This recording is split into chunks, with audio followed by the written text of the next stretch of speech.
This is Abnormal Entertainment.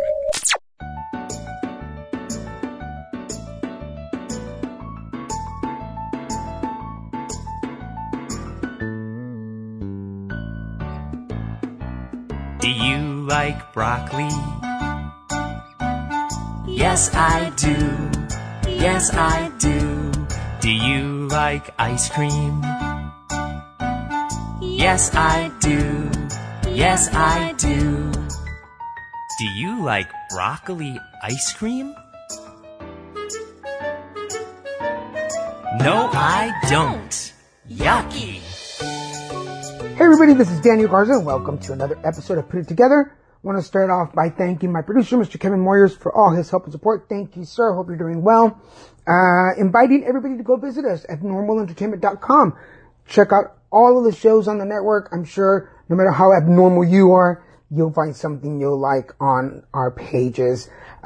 Please visit my pages on Facebook, Instagram, Twitter, and YouTube. You can either find me under Daniel Garza or at Little Mexican, LILMESICAN. That's my handle. And we're going to go and get started because we got some really cool stuff to talk about today. I have a repeat guest. I have Michelle Sherman with me. Michelle, how you doing? I'm great. Thanks for having me again, Daniel. Thank you. My pleasure. Well, first of all, you've become a good friend over the years because we've known each other now for about 8 years since I moved to Laguna Beach. And you've done a couple of episodes. We did one about the pharmacy and the medications when I wanted to go through my medications. That is correct. And then we did a panel show too, I believe. I have to go back to my records, but I think you've been on we did twice, do a panel. right? Yeah, exactly. But now you're back, and I particularly like your title because we were talking about that before the show started. Before I say that though, you have managed your page, HIV Thrive. How long has that been going on? Well, HIV Thrive, I've been doing, HIV Thrive has been around for probably like 5 years now. Before I had it under my other name, it was mishrx.com. Yes. Like the community, and then I changed it to HIV Thrive. Okay. And just for folks who aren't familiar with it, what is HIV Thrive? So HIV Thrive is like an online community, if you will, for people living with HIV, not only like here in Laguna Beach and around California and the US, but around the world. And what I really wanted to do was take my philosophy as a pharmacist working in HIV for the last, 26 years, wow, and really be able to give my work out to not only my clients that I work with locally, but people around the world, so I can teach them what I teach my clients, not only about their meds, but also about living well with HIV. Got it. Because for those of you listening, you might hear a slight accent. That's me. I'm from Mexico. But one slighter. But Michelle's not, no, she's not from Kentucky. For folks who are listening, where are you from, Michelle? Much more south than Kentucky. I'm originally from South Africa. Actually, on the 29th of this month, I will have been in the United States for 30 years. Wow. That's my anniversary. So you're basically California now. Yeah. You're a California girl. An African-American Californian. Wow. Put that together. Let's get a t-shirt made out of that. So this, after 5 years and all the videos that you've done and the page for HIV Thrive, you call yourself? I'm the Chief Thriver. Chief Thriver. I like that title. Now that deserves a t-shirt. We're going to have a t-shirt made out of that. Now, what I find really interesting, and we talked about this a couple of days ago, was I just knew you as Michelle Sherman, pharmacist, and you knew anybody who had questions about medications, I sent them to you. People who couldn't access services, I sent them to you because you're the know-it-all to it stuff, and I mean that in a most positive way. But there's this whole other side to Michelle Sherman that I didn't know. Or your business side and your creative side. And that's kind of what we're going to talk about today. Tell folks the name of the product and then we'll go from there. Okay, great. So, working with clients directly, like here in Laguna in Southern California is, a huge piece of what I do. But like I mentioned earlier, HIV Thrive, that's like my baby. That's really culminating all my work and giving it back to the world. And why I changed it from MeshRx.com to HIV Thrive is because I truly believe that where we are now, with this epidemic, it is absolutely critical to thrive and live well with HIV. No matter where you are in your disease state and progression with HIV, what can you do as an individual to live the best possible life that you can and thrive and become a thriver? I'm the chief thriver, and I have a whole tribe of thrivers, basically, through HIV Thrive. So that's why I created that site, not only to discuss meds and med-related issues, but also how do you live well with HIV, because that's a critical piece. Because I think that one of the misconceptions, and I get this when I go speak at public presentations or schools, people still think that you can automatically die from being infected, which is not the truth anymore. I think we both know folks who have been, well, I'm 16 years old, survivor, but there's people that we know who are 25 years old. There's people who we know that are 30 years. And what folks don't know is all the complications that happen along the way because of HIV or AIDS, correct? Exactly. And that is a critical piece because, carrying on about adherence with my clients all the time. And, when I go out and I speak to different patient groups all around the country, one of the things I always bring up is people here in Orange County and Laguna Beach, they call me the adherence witch or bitch. It depends on what I just heard in my ear. Because it's did you take your meds? Did you take your meds? But, it's so much more than that. Right. To focus around taking your meds, and like you say, people can really live well, and we know the meds work. If you take them, they do work. But like you said, there are a lot of other challenges that people living with HIV go through, getting other conditions, maybe heart disease, cancer, kidney issues, liver issues, diabetes, high cholesterol, all those kind of things. So it's really focusing on the meds, but what do you really do in your life to make your life healthy, to live well, and to thrive? And I think HIV. A lot of us, and I'll raise my hand to this, we think we're living healthy. We think we're doing the best, but there's all these things around food that we forget about. I, for a long time, thought I was pretty healthy because I was always busy. And if I had a cookie or a dozen every once in a while, it was okay. But then cancer came around, and I realized that HIV and cancer were so united. They were such a like a mistress. HIV was the main guy, and cancer became the mistress. Because I don't know if I told you this before. I didn't know till I got cancer that HIV was. I mean, cancers were related to HIV, but there were things that I could have done to maybe prevent that we don't know about. Because I want to go ahead and talk about this. The food as drug interactions with food and meds, which is the program that you're creating. And I want to jump into it because I know there's a whole lot that we can cover on this aspect. Without giving too much about your program, are there 3 things that you can tell people listening? And our question B there is, are these suggestions good for people with HIV and without HIV? And are there 3 little main things that you can give us as a pointer? Absolutely. So I think, it's really for everyone. What I did was I created this online product. It's an online, downloadable education product. This is the first one in a series that I have coming out. And this one's called Food as a Drug, and it's drug interactions with food and your HIV meds. So my view on food is looking at food as a drug. What happens when you eat, and why do you eat, and what does food do to our bodies? And you mentioned the point, how cancer and HIV, all these things are related, and where does food come in?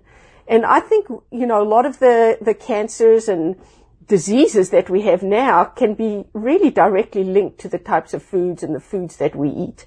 And one of the questions that I always ask my clients when we're talking about food is, why do you eat? like, why do you eat? And I get like this wide range of answers. Okay. You know? So answers like, oh, because the food's delicious. Oh, because it's addictive. You know, lots of things like, you know, people when you get depressed. Right. So many people when you're depressed, you just want to eat. Just like, eat that dozen cookies.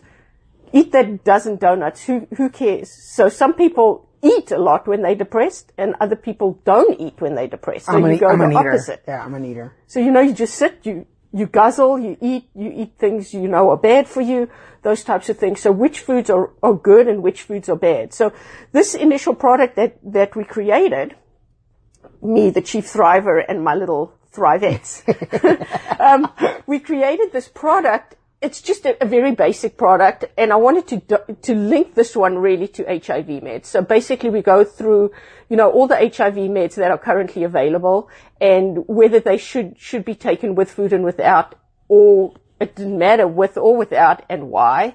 And then I go into some detail on some foods that are good and some foods that are bad with your meds that you take. And I focused predominantly on HIV meds, and it's a program that's about 30 minutes long. So this one's, you know, quite a short one. It's like our introductory program. Okay. But I think could make a significant impact on people living with HIV, because I get that question all along. Okay. You know, and I think it directly correlates to your adherence, because I have clients, you know, some of them who are really 100% adherent. So they never miss a dose.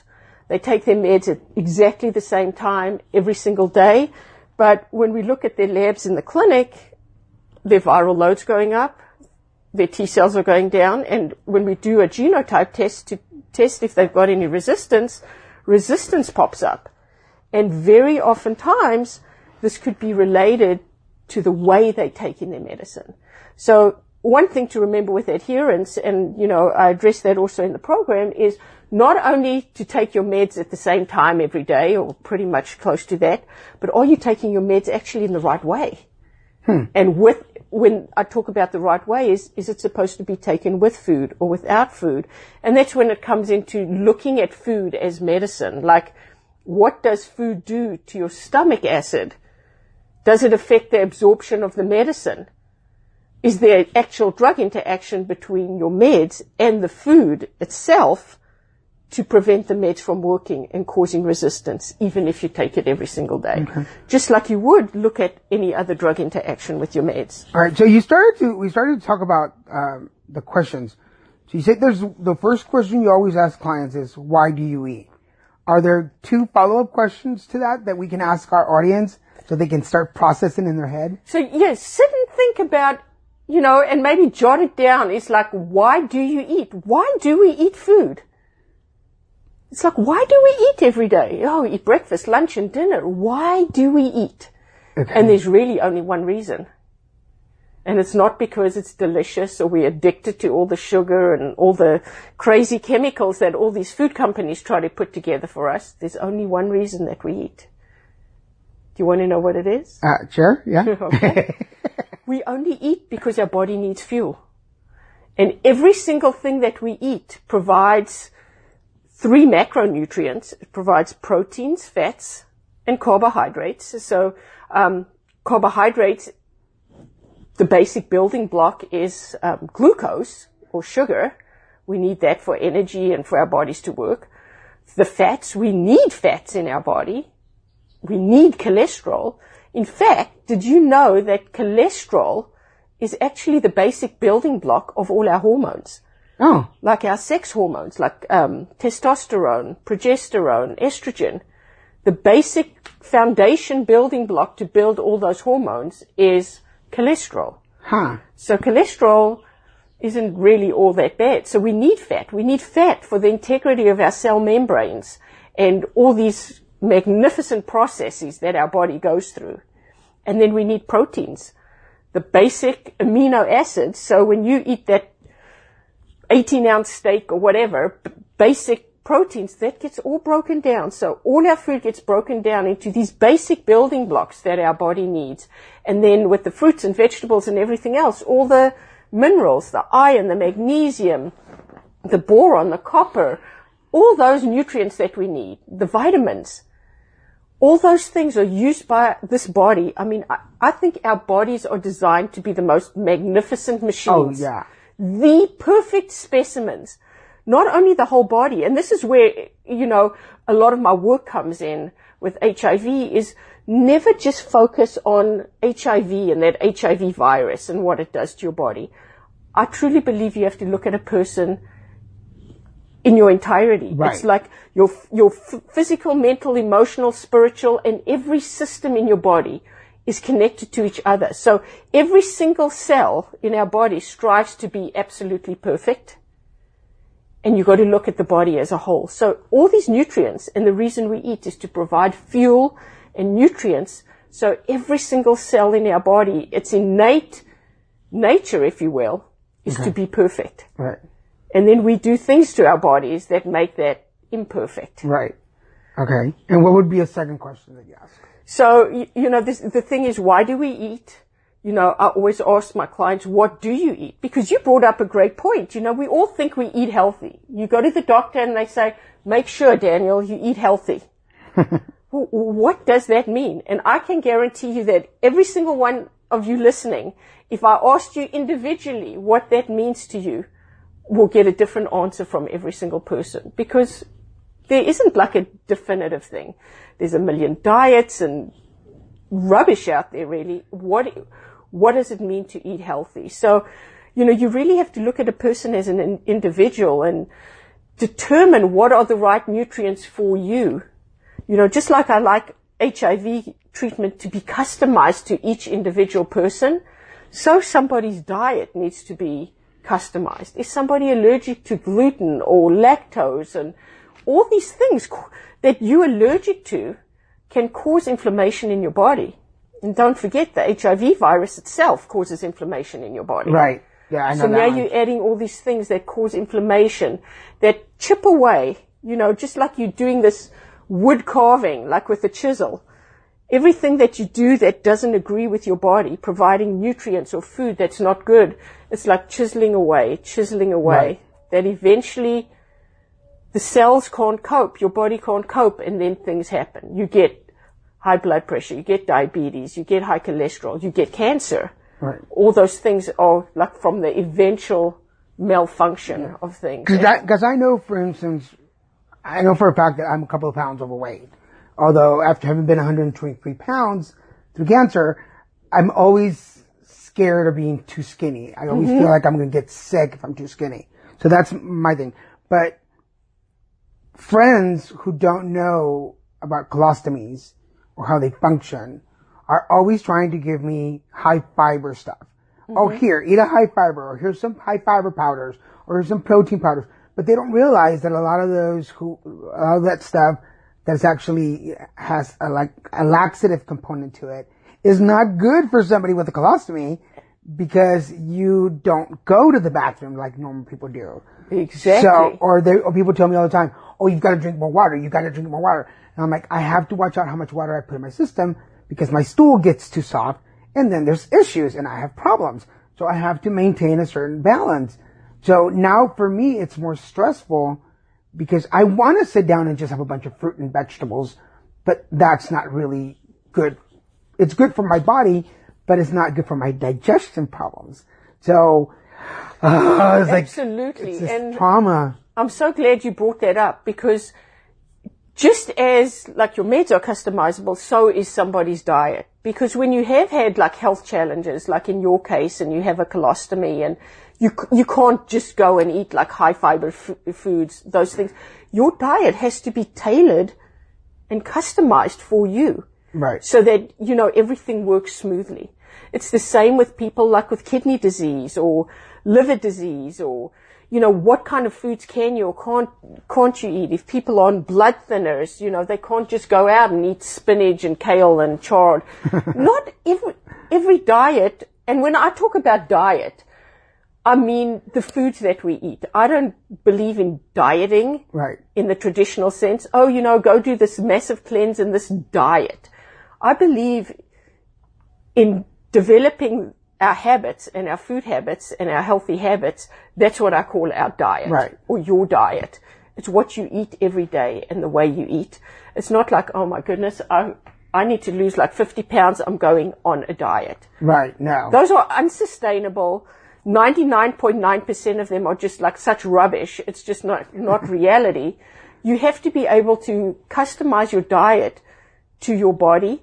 And when you have the right diet for you, then your body maintains itself at the right weight. Because if you think about it, if you're eating a lot of, pesticides and foods that don't agree with you or you're allergic to, your body sets up a defense mechanism and you can't lose weight. Right. Have sugar just turns to fat, you just get fat. But you've got to maintain your diet just for you. So that is customized too. Right. And especially when you have health challenges. Yeah. Because I laugh inside hard when people tell me, oh, you should do a cleanse. I'm like, you're kidding, right? Like I wouldn't leave my house in 3 days like that. My bag would be full constantly. Absolutely. And that's just not a healthy way to go. And that's another key thing is, we all have friends and, people read stuff online and it's like, oh, you should do this. My friend did this and it worked so well. But you know what? Everything doesn't work well for other people. Right. Not everybody knows what we go through just as an individual and what health challenges everybody has. And, most people or a lot of people aren't like open with their health conditions and their challenges. So people think, oh, if you take all this fiber, you'll be fine. But you know what? Yeah. There's a lot of like quarterback doctors and pharmacists out there. It's always, so my key thing is always check with your doctor, check with your pharmacist, check with your team. Yeah. What is right for you. Yeah. 'Cause just like, for instance, last night at dinner, we decided to go to Sizzler for dinner, and I thought, oh, that's going to be great. And I got the salad bar, open salad bar, because they have a lot of really good stuff. I really wasn't in the mood for salad. I was in the mood for everything else they had. And then I thought, ooh, I'm just going to make a little bit of nachos with all the fresh stuff that they have there and just top it with I took my lactate pills because I'm lactose intolerant. But I forgot that their cheese is not real cheese. It's that processed stuff. And my stomach the moment I bit that first nacho, my stomach was like, no. Doesn't like it. We're not doing this. And this is going to sound TMI for everybody listening, but I immediately could feel my bag bulging up. And I was like, oh, gotta stop eating the nachos. Well, actually, I'm lying. I finished eating the nachos. At that point, I realized it's going to mess me up anyway. So might as well just kill them and we'll be fine. But like, it won't tolerate unnatural stuff anymore. Like, it has to be like real cheese. I even one day decided, I was like, oh, I haven't had McDonald's in so long. And I was really craving a Big Mac, and I stopped. I took 2 bites and my stomach was like, nope, we can't do this anymore. You can't there's no way around it. We're not doing this. And I was like, okay, no more McDonald's for me. But even at 46, I'm still learning because my body, is that logical? Because my body's changed over the last couple of years? Absolutely. Because I'm getting older? Even like for myself, like my story, why food is so important is, I'm allergic to gluten, like very allergic to gluten. And I haven't been able to lose weight, and my weight was just going up and up and up and up. And I mean, we eat like really healthy at home, and we've been doing this, healthy stuff with organic food, grass-fed. I mean, everything's like so ticky in what we do, like really eat out, no pesticides, no processed food, nothing like that for a long time. But my inflammation markers on my blood work has, last year, like back in January, was like way high. Like, for example, like C-reactive protein, mine was 12. And it's supposed to be between 0 and 3. So that means there's like a lot of inflammation going on in your body.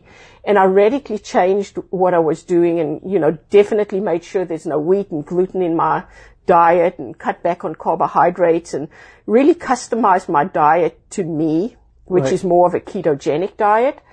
And I lost 40 pounds and my inflammatory markers have gone back to normal. Oh, wow. So that is proof that the food that I was eating was so bad for my body, was causing this inflammation everywhere. So if you have those inflammatory markers in your blood, what else is it affecting? Your heart, your liver, every organ, your brain, everything. So that's just another example of why it's so important. And you're absolutely right. You never stop learning. You know, reading, researching, finding new things, what works, what doesn't. And you've got to see what works for your body. Okay. And as you transition through, as we get older, our metabolism slows down, our immune systems aren't as healthy as they were when we were younger, regardless of whether you're HIV positive or not.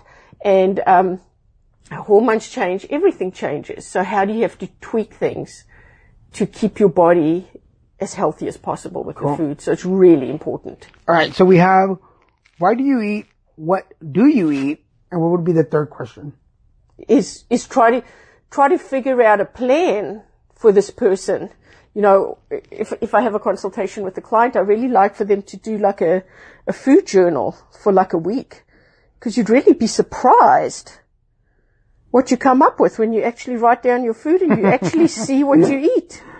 Not go back and think, oh, you know, you don't really remember what you've done, but when you look back and you actually see what you've actually done, you can look back and say, okay, you know, we can tweak a few things. And I do that a lot, you know, especially when I have consultations with clients and we're looking at some of the medical problems that they're having and drug interactions. And I always, you know, look at everything. And food sometimes plays an enormous part. Yeah, because at the beginning of this year, 2017, I went through a little bout of depression. It was a couple of months, and I gained some heavy weight because all I was doing was sitting on the couch. I didn't have energy. I didn't have mental energy, and I didn't have physical energy to do anything. And I think people forget that they're two different things. Your body might want to do a lot of stuff, but your brain is going, no, sorry, we're not going out today. And all I did was sit down and drink coffee and eat cookies or whatever was in the fridge or order Chinese. And, my doctor had me do a food journal, and we discovered that my average was about 2,000 to 2,500 calories a day. And on my food journal, there was only like 1,500 or 1,000 calories a day. And he was like, well, then what's going on? Then we realized that I wasn't having any physical activity because I was so depressed that I didn't want to go anywhere. So all that food, first of all, wasn't healthy. Well, wasn't good to have that many cookies and that much coffee in one day first. Without any physical activity, it was all just storing there. So I wasn't losing any weight. I was just putting stuff in.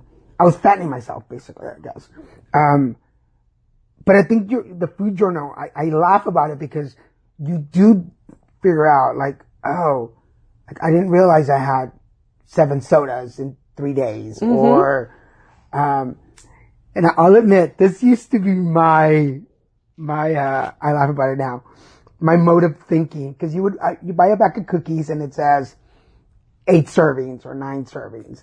So I always thought, well, if I eat them in servings, it's not that bad. If I eat the whole package at once, now that's bad. But if I put them in baggies per serving, it doesn't work that way, guys. Don't Michelle's looking at me like I'm nuts. I hear you. I mean, it's the same like with potato chips, and I don't even eat those anymore. You know, since I started my new diet or the way I eat, it just becomes the way you eat. It's like, why would you get a bag of chips, potato chips, and only eat like a half of it or a quarter of it? You get the bag, you eat the whole bag, right? Why not? But you're absolutely right. Just because it's a serving and it tells you how much, if you eat more than that, the calories start to build up. A lot of these things have preservatives and chemicals that affect our bodies in a negative way. Yeah. If you spread, let me tell you this, folks, because I learned it the hard way. If you spread the servings of one box of Oreos throughout the day, or you eat them all in one sitting, it's the same thing. Exactly. It's the same thing. So people don't really realize, because now we've decided, why do you eat? And I think it is a bigger question. Yes, because we need fuel, but once you fueled up it's like putting extra gasoline in your car that it doesn't need. Or like filling up the tank and then filling up the back seat with gasoline. And that's exactly right. I always say to clients, like, oh my God, you're drinking all that Coke and all those sodas and everything. Would you take your car to the gas station and pour Coca-Cola in the gas tank? Right. And why wouldn't you do it? Of course, the car's not going to go. Well, think of your body like your car. Right. And then what do you eat? Like you said, diets generally don't work. So to completely deprive yourself of the things that are out there, it's unrealistic. We're going to make mistakes, and then people tend to beat themselves up, and it's just worse. But to think about, like, if you want, I have a sweet tooth. I love dessert and coffee after dinner. It's my look for at the end of dinner. But I have to be conscious that I can't have a whole slice of cake by myself, because that's not good.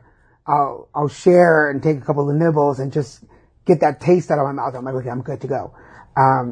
Cause people have told me, you don't have to have the apple pie. You can just have the apple. And I call it BS. An apple does not taste the same as apple pie. Shut up. You've never had a good apple pie then. But are those logical alternatives? I mean, is there... I think you're absolutely right. You don't want to deprive yourself because, the way we built is then you're like obsessing about it. Like, oh my God, I don't want the apple. I have to have the apple pie. Then you want the whole thing. And you brought out a good point. It's being mindful. And that's why I like people to write a food journal because, once you're writing, then it triggers something and you're looking at what you're writing. Like I ate the bag of chips or the thing of Oreos or whatever. And you're making that like mind-body connection. Like, okay, I can see that. And when you eat, you've got to be mindful when you eat. Right. Not mindless. Because we can sit watching Netflix with a bag of popcorn or a bag of chips, and before we turn around, the whole series is finished, and so is all the thing. You've got to be mindful about the food you're putting in your body and when you're eating. So I think that makes a huge difference. Yeah. And you can't deprive yourself. Like, oh, I'm not going to eat this anymore. As soon as you put limits on what you're going to do, you want to do it even more. Oh yeah, it's over. I mean, the only reason I don't sit down with a pint of ice cream and I watch TV is because I'm lactose intolerant. But I find the alternatives. There's like delicious almond milk ice creams out now that go head to head with the real stuff. And somehow I don't feel as guilty eating a pint of almond, pralines and cream than I would with a regular ice cream. Of course. And you do things in moderation. So if you go out to eat and you have this delicious apple pie, you have a few bites. You don't deprive yourself. You don't need the whole pie or the whole piece. You just have a little bit, you satisfy yourself, and you haven't deprived yourself. Now, I'm not a big diet this or sugar-free that. I'm like, if you're going to go for the stuff, just go for the real stuff. At least you know what you're getting. Is there a big real difference, like for me that I'm lactose intolerant? I could take a lactose pill and eat real ice cream and be okay. Or I could just go for almond ice cream, and I'm just going to go for ice cream right now. Or I could get soy ice cream. Is there a big difference between one and the other as far as fat and how it's going to affect our system? That's a really good question. So, that could have like a very long answer. Okay. Because, first of all, I believe that when we eat, we need to eat the proteins, the fats, the carbohydrates, and eat fresh things or, organic ice cream or whole milk ice cream. I think the minute you start to pull things out of something like, oh, it's sugar-free, what else have they put in there as substitutes? So if you're going to have, ice cream, if you are lactose intolerant, you'd want to use something like Lactaid or one of those things to help you or whatever, or, the almond ice cream, something like that would be okay, just, a little bit of it. But I wouldn't go for like sugar-free things, or fat-free things when they take the fat out of it, or they always replace it with something that's really bad for you. Okay. So you've got to look at what it is. And I know we talked about this before when we spoke the other day, is I have some other programs coming down the line that are much bigger than this program we're talking about today. And one of the things we're going to go do is go to the grocery store. Right. And look at things. So when I go to the grocery store, I check every single label. What is actually in that thing, and is that going to be good for me? And basically my rule of thumb is, when you look at the label, first of all, the more ingredients in there, the worse it is for you.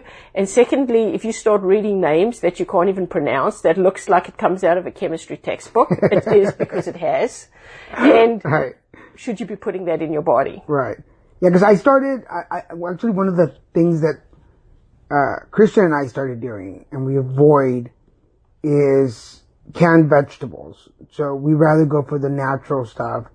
We're not huge vegetable eaters, but the peas and the corns and all the stuff that you can get already in a can ready to go, we rather go for like natural stuff and cut it up. The fresh, or even if that's too hard, to get like frozen would also be okay. Oh, okay. But out of a can, you're absolutely right. There's preservatives, there's lots of salt. It's not as eating something fresh. So fresh is always best. If you can't do fresh, I'd do frozen.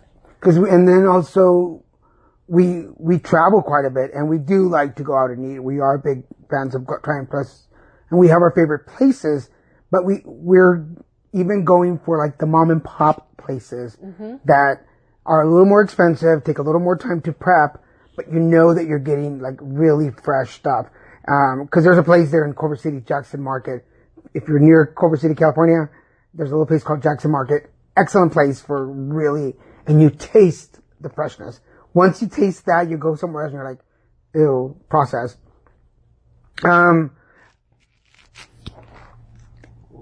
Let's talk a little bit more about, because you just brought up the videos and the stuff that we're going to be working on together.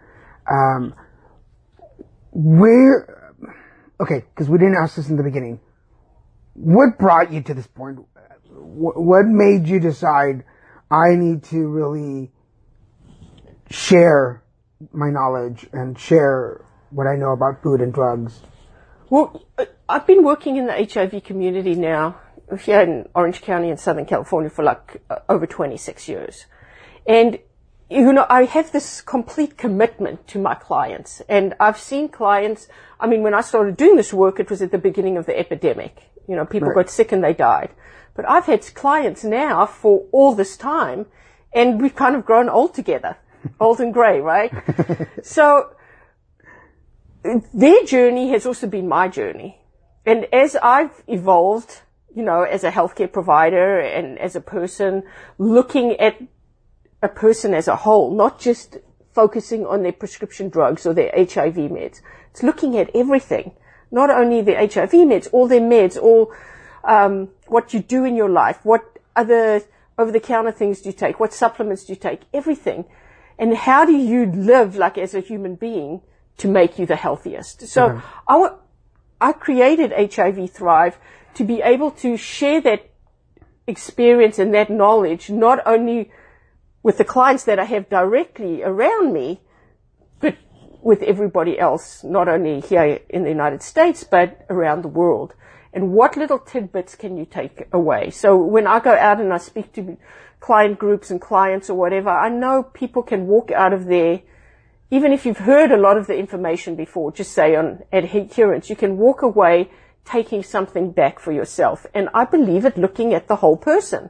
Right. It's not just what you get at the pharmacy. It's everything. It's the food. It's everything. So the next product that we'll be bringing out is like a 6-part product. That's much bigger than this one. Okay. And it's like it's 6 steps to living well with HIV and increased vitality. Mm-hmm. And it's 6 different things that you do in your life that you can do like every day, and things you can look at to live a healthy, vital life. And although we keep talking about the HIV factor, as I asked earlier, this is not just for people who are HIV positive. Absolutely not. This could pertain to everybody. In this product that we have today, the food as a drug and interactions with meds are focused on HIV meds. But for people that aren't HIV positive, this goes to a lot of like other medicines too, things for diabetes, cholesterol, heart disease, any other meds that you might be on. And I have most of everything you've said. Antipsychotics, all those things, it plays into everything. And I think when we, as a society, start looking at people's health as a whole and look at all these things, I think people are going to be healthier. And we stop looking at disjointed care. You just said something that triggered a question for me. Is it possible that, for instance, if my knowledge is correct, one of the quickest turnarounds in medications are antidepressants? People on antidepressants usually are on one, and then very soon they change to something different, and they go. Could it be that it's not necessarily the drugs that aren't working anymore, it's their diets or their habits that are affecting the medication, and doctors are just too quick to change them instead of looking, again, at the whole person? Yeah, I think, a lot of times there could be other factors, like what are they eating? Are they just lying on the couch all day and not getting up? Because it has been proven that just exercising releases endorphins and makes people who are depressed feel better. And Right. Changing your food to different things, getting off sugar, those types of things has helped. So, usually with antidepressants, when somebody starts it can take anywhere from up to 14 days for it to even kick in. Right. But you have to look at everything. Yeah. Why would we think take this antidepressant and you'll feel better? I see people all the time, I know I have high cholesterol or diabetes, but I'll just take a pill and it'll be fine. Mm-hmm. You've got to look at the whole, everything you're doing, because our body is one piece. We have all these trillions of cells, but they all work together and they're all connected. Right. We're not like these separate little pieces in a puzzle. Yeah. It's all one thing. Yeah. I think people want to compartmentalize. Is that the right word? Yeah, compartmentalize everything. Okay, so my heart problems has nothing to do with my cholesterol, and that has nothing to do with my diabetes, and that has nothing to, but it's all, I've learned it the hard way that it's all one big chain. HIV to my cancers, to my high blood pressure, to my heart murmur, to my cholesterol. They're all in there together. And every time I sit down, you move one thing and you have to rearrange all the other pieces. And for those of you listening, it's stressful. I guess at my age and after all this time going to the doctor, even though I know that I feel well, even though I know that I've been eating the best I can, it's still stressful because you're afraid that one little thing is going to change and it's going to send everything else into disproportion and chaos in my body. Because just now, my last doctor's visit, we had to up my, move the pillows if you need to. Yeah, good. We had to up my cholesterol medication. And I just know that next month when I start on those, it's going to create a little bit of problems with side effects and stuff. And I am not anticipating that moment. Which leads me to the next. Stress and anxiety and worry and medications. Do they have any connection? Oh, absolutely. And, the next product that comes out, the big one. Oh, cool. That's like the first module is actually on thoughts. Okay. So there's a whole piece on that. And stress affects your immune system. Stress, worry, all the what ifs that we have every day takes a very negative toll on our body and affects our meds. It affects everything. Our emotions release chemicals and cortisol and this whole cascade of events that affects our body in a negative way. It can increase our blood pressure. It really affects us in a negative way. So minimizing our stress and being able to do things to relax and to meditate are absolutely critically important, just as important as meds. Because you and I have talked. I'm big on the energy work, and I'm big on the meditation part of it. I truly believe that people who stress or get anxious before taking their medications will not work as effective as somebody who is at my stage. I take my pills. Thank you, Laguna Drugs, because they send my medicine in little packets. Everything's in one little packet. I just peel it, pop them in, and I'm ready to go. Easy. Yes, easy. It's one of the best. And I'll post a picture online so you guys can see how I get my medications, because you need to tell your pharmacist to do that for you. For me, it's easy. It's midnight. I'm about to go to bed. I usually something sweet so that it doesn't taste so bad for the medications. And I think I'm going to have to sit down with you and go to my medications again, because maybe I'm not doing something right. But some of them I have to eat before I take them. So I grab a cookie or grab a piece of chocolate, just something to like soften the palate, take them, and I'm off to bed. I'm good to go. But I know people who, after years of taking medications, every time they're going to take their medication, it's like a baby with cough syrup. You have to grind it, or they have to put it in their food, or mix it in their shakes. And I'm like, it's a pill. Like, just take it. And a lot of people have difficulty swallowing pills. I do. Oh my goodness. I can only take pills one at a time. Oh, okay. So when I take my multivitamins and all the supplements that I take on a daily basis, it takes me like about 20 minutes if I do them all at once, because I literally have to take one, maybe if they're small, two at a time. So it's really, really difficult. And you're right. People do have that aversion, and it almost can like trigger like a panic. Yeah. When you have to take your meds. And, you know, when it comes to HIV meds, when I have clients that are having that challenge, and especially people who've been doing it a long time. I mean, this is something, you know, back to my adherence wet your bitch hack that I put on. It's like, you have to do this. What we know this minute today, you have to do this every single day for the rest of your life, right? It's hard. You know, you get busy, you get things, and so I try to get clients who have that issue to turn it around. It's like, I ask them, why are you on these HIV meds? You know, and when they tell me it's, you know, to keep my viral load suppressed and my immune system healthy and my T cells up and everything, I say, exactly.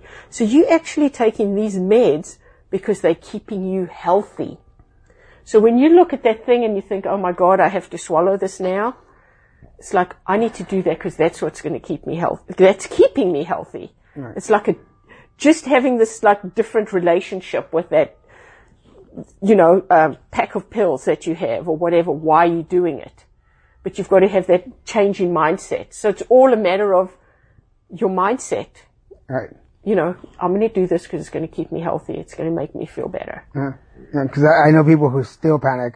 And I'll admit, there are days when my stomach is not feeling well, and Tommy, those of you listening, Tommy my colostomy, he's just in a bad mood that day, or I'm about to go to bed and I'm like, it's like, I'm feeling nauseous, I'm feeling a little sick, and I'm like, I do not want to take these medications. But I'll admit, I've learned, like, okay, if you take your medications, you'll get a Hershey's Kiss before you go to bed. Yay! There you go, a reward. Yes. I still have to bribe myself to do that. Should we bribe ourselves to be healthy? Well, you know, sometimes it works. It's like, you know, okay, I can have a Hershey's Kiss if I take my meds. And I think sometimes, you know, incentives do help. You know, it's like, okay, I can watch an extra show on Netflix tonight because I took my meds. Or I think broccoli. Sometimes it helps. Exactly. I had nachos with no cheese. So Exactly.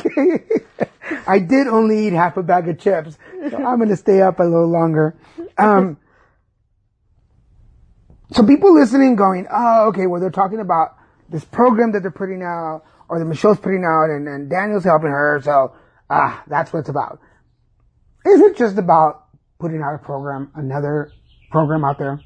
No, I mean, I've had these programs, I've been doing them for clients for a really long time, and now I want to share them with everybody else out there and make them available. And, you know, I'm trying to keep the costs down like as low as possible, you know, to make it affordable for people and to be able to get those out there to make these other programs, because I have like a whole slew of them coming down the pipe. You know, I'm busy recording them, putting them together.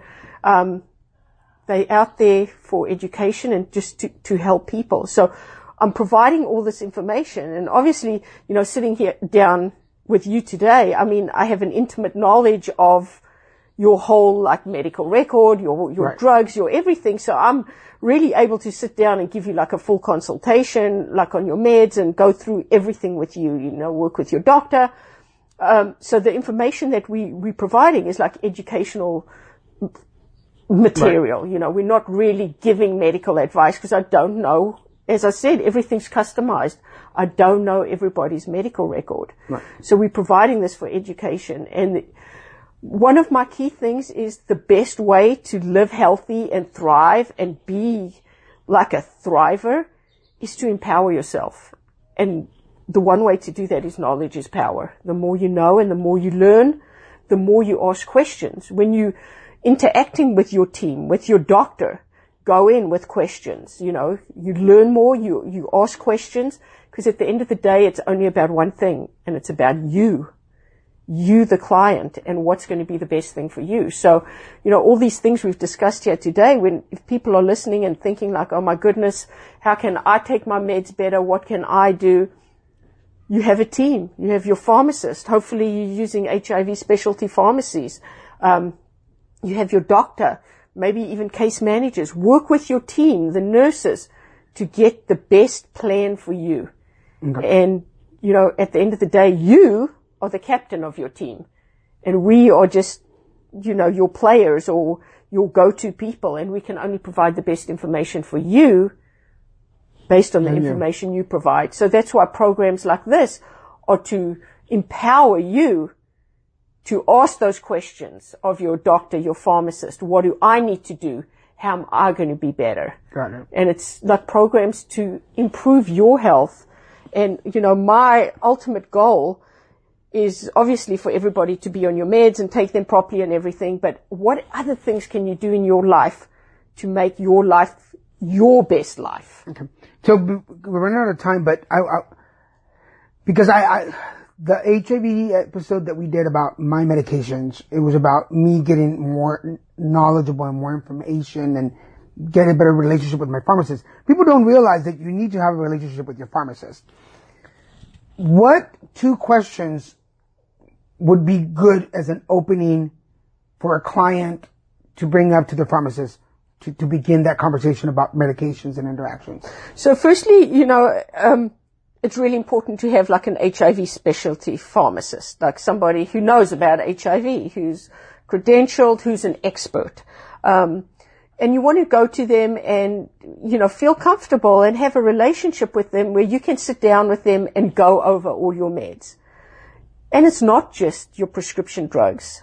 It's everything you take, over-the-counter drugs, anything over-the-counter you might take or you might want to take, or any vitamins and supplements. And for anybody out there who, is using, whether it's meth or heroin or anything else, you need to feel so comfortable with your pharmacist that you'll bring those things up, because all those things have a significant impact on drug interactions and whether your meds, not only your HIV meds, but everything else is going to work. So it's really critical to have that. So you want to have a good relationship with your pharmacist and be able to discuss these things.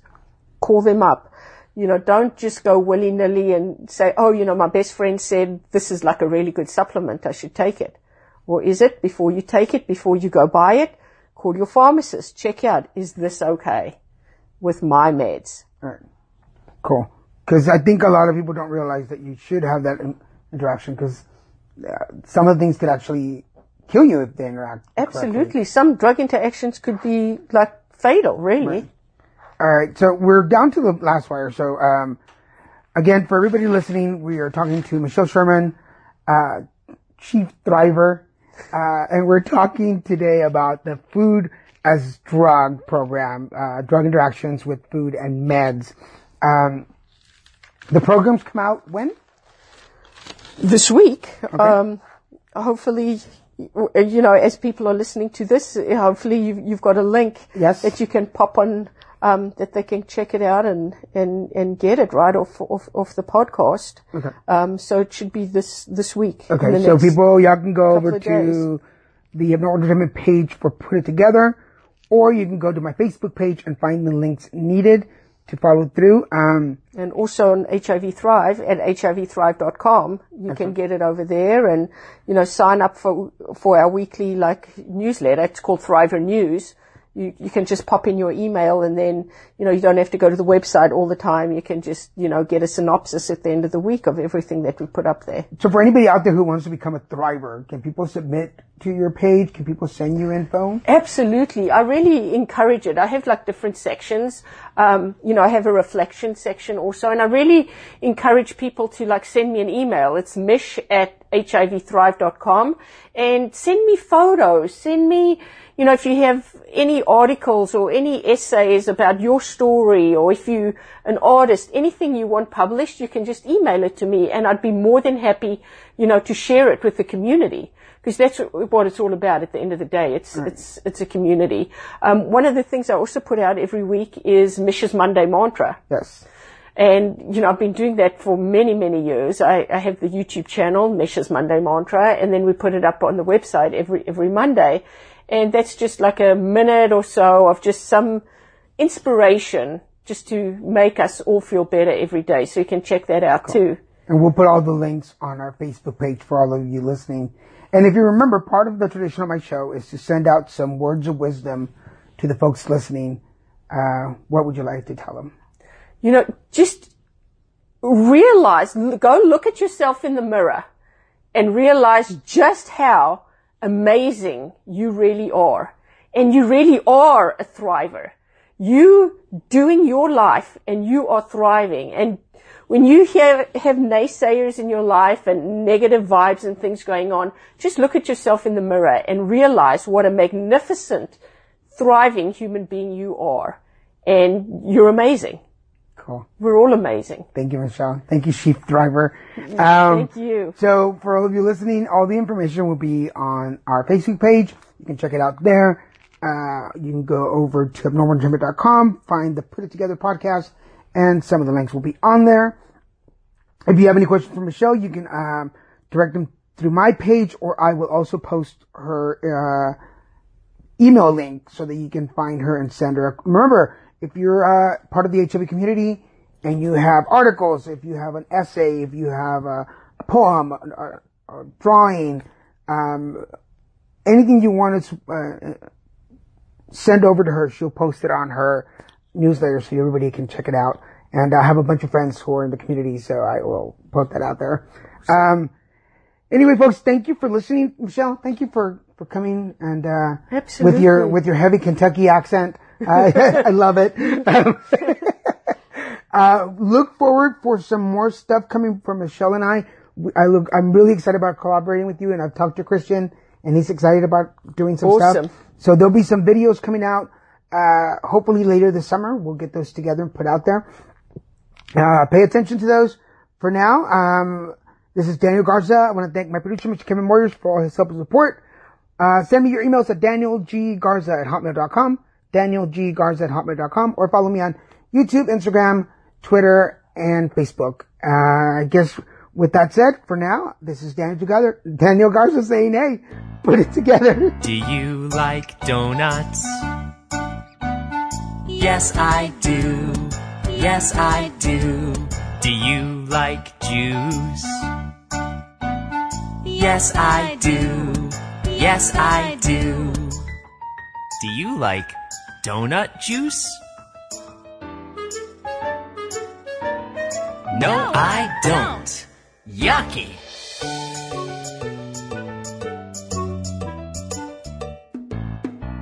Do you like popcorn? Yes, I do. Yes, I do. Do you like pizza? Yes, I do. Yes, I do. Do you like popcorn pizza? No, I don't. Yucky.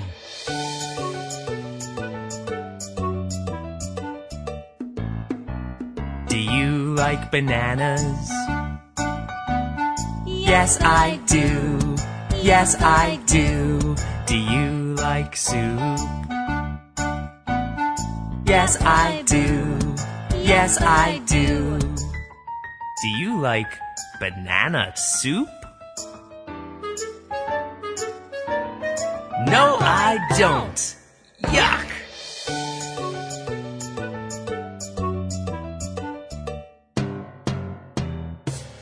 In a land ruled by boredom, one woman has come forth to bring games to your table. Quiet down. I'm trying to read these rules. Don't you have an inner monologue? Sorry, I didn't mean to spill that. You guys aren't even supposed to be here today. Visit Gloryhound and the Uninvited Gamers on Stitcher, iTunes, or at gloryhound.com. Subscribe to Put It Together on iTunes, Stitcher, and at abnormalentertainment.com/putittogether. Find Put It Together on Facebook and tweet Daniel at Lil Messican, LILMESICAN. And for more podcasts, comics, books, movies, and more, head to abnormalentertainment.com. You've been listening to the Abnormal Entertainment Network.